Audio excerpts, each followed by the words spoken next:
To our world leaders, I have like several messages. The first one would be to stop financing climate action through debts, because every dollar, euro, pound borrowed wind inequality.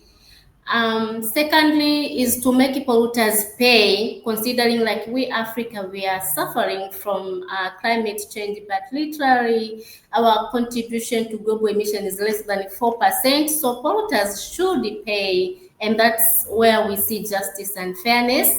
And thirdly, on financial architectures, also would propose reforms of the global financial architectures.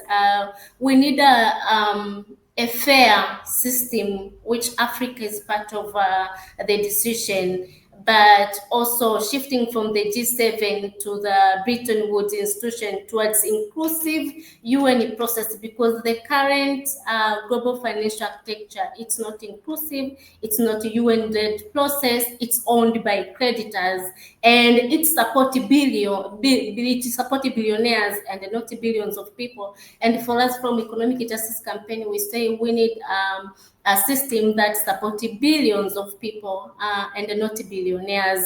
But also, lastly, grassroots voices are key. We have seen our president raising their voices in the UN. We have heard from the previous UNJ, we heard from President Ruto in Kenya, we have heard from the president from South Africa, from Namibia, and other countries.